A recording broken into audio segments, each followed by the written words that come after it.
Shoryuken is a legendary move that became famous from the smash hit arcade game Street Fighter 2.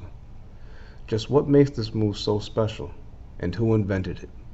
In this episode, we take a look at this iconic move and discuss why it was, and to this day, so special.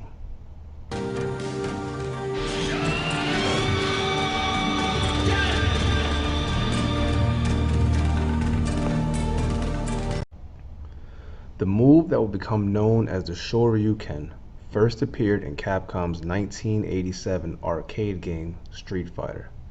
The Shoryuken is an uppercut punch, literally meaning rising dragon fist. Shoryuken obviously is the Japanese translation of that. This legendary move was cool to look at as it was devastating. Ryu and Ken at the time were the only fighters that could perform this move, and it helped them gain a clear advantage over most fighters, as this move was an almost perfect anti-air. This incredible move was also the deadly strike that gave Sagat his massive scar across his chest from the hands of the story's main protagonist, Ryu. In the original arcade game, this move was referred to as Shenlong due to a translation error. After a victory, Ryu would say, "You must defeat Shenlong to stand a chance." Most people would just assume that Shenlong must be his master. But nope, it turns out he meant to say Dragon Punch or Shoryuken. But translation errors, you gotta love them. Ryu and Ken both trained under the same master, Goken, and Goken would go on to pass this move to his students. Of course, Goken would learn this move from his master, Gotetsu, who was the originator of this legendary move. Ryu and Ken would bend their knees and extend their fist upright. Once fully extended, they would begin to rise from the ground and quickly shoot up in the air. As they rise towards the sky, it wasn't just a straight vertical motion. While mostly rising straight up, the characters would also move slightly forward while in mid-air.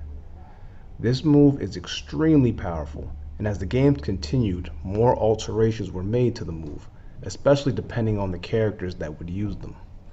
The Shoryuken was created by Takashi Nishiyama, and it was Hiroshi Matsumoto's idea to make the move invincible. In the original Street Fighter, it was a continuous attack that involves an uppercut that crushed the opponent's jaw, followed up with a knee kick. If all three hits land, it will knock out the opponent without fail, meaning instant KO, friends. Can you imagine the later Street Fighter games keeping this same principle? It's safe to say if this mechanic continued to exist, Street Fighter would not, as that seems pretty cheap to me. Then again, it's Street Fighter 1, and the whole game is pretty cheap. Now I know what you're thinking. How do you perform such a lethal move? Well, in Street Fighter 1, it goes something like this. Yeah, pretty insane move to pull off.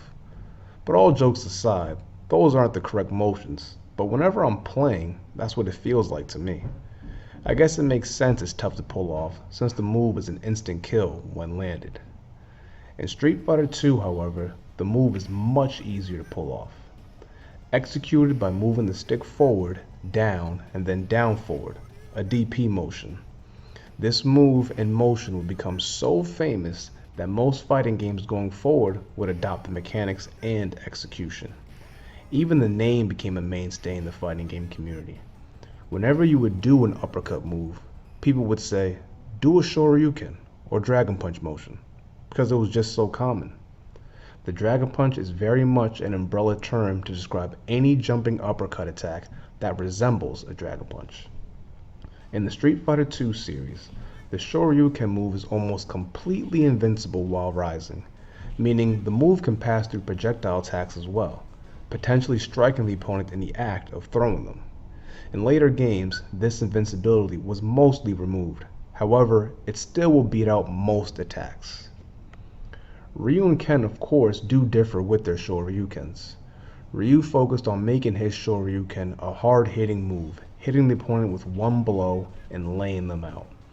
Ryu's Shoryuken is a little weaker than Ken's and covers less range, but he makes up for it with better recovery times than Ken. Ken, unlike Ryu, prefers to finish his opponents off with the Shoryuken because it's a very stylish and graceful way to finish the match. Ken, in his need to be different from his training partner Ryu, focused a lot on this move, making it different from Ryu's in appearance, but also in strength. In Super Street Fighter 2, Ken's Shoryuken gains a fire element to it, burning his opponents as well as hitting them for 3 hits. Earlier, I mentioned that Ryu and Ken were the only ones to use this move, but as Street Fighter progressed and gained more popularity, this began to change. Akuma, or Goki as they call him in Japan, also uses this legendary move from his first appearance in Super Street Fighter 2 Turbo. In the Street Fighter Alpha series, Sakura and Dan would also use this move, theirs being different from the others, but still a Shoryuken nonetheless. When Sean appeared in Street Fighter 3, he had one, and in the 3D Street Fighter EX games, Kairi and Alan Snyder would also perform Shoryukens. And then of course in Street Fighter 4, Seth would do this move, as would Ryu and Ken's master, Goken, who became playable for the first time. I know I could have mentioned Eve-Ryu, but he's just Ryu with murderous intent, so to me it's the same character.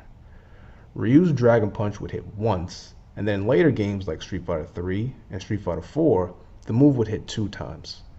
Ken's Dragon Punch would originally hit once, but then by Super Street Fighter 2 would consistently hit 3 times, as well as burning the opponent. Akuma's would hit 3 times, just like Ken, but without the flames, unless it was a level 3 Super or the Marvel vs. Capcom games. Sakura's Dragon Punch, while starting with a running start, would hit the enemy 6 times. Dan's Shoryuken, or Koryuken as he calls it, would hit once. Alan Snyder's Rising Dragon hits 3 times like Ken, and Kairi's hit once like Ryu. Sean's Dragon Punch is pretty weak, but after the initial punch hits you, he can follow up with another punch, or slap down as I call it, which knocks the opponent to the ground. Now, let's take a look at each fighter performing this incredible move.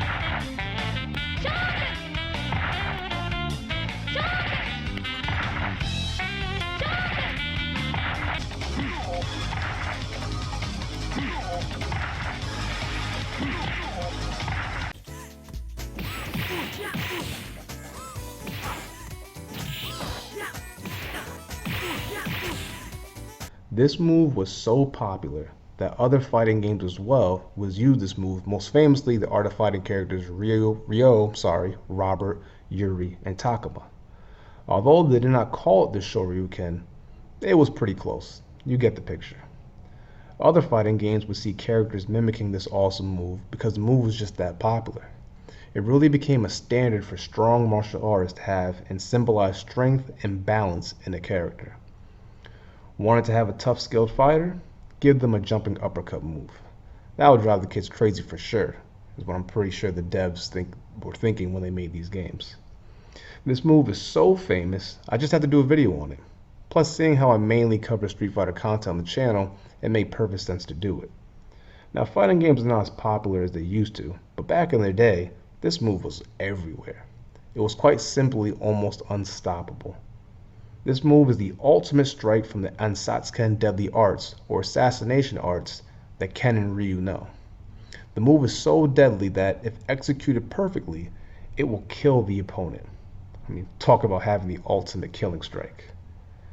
Well, that sums up this video, guys, and once again, if you liked the video, hit that thumbs up and let me know.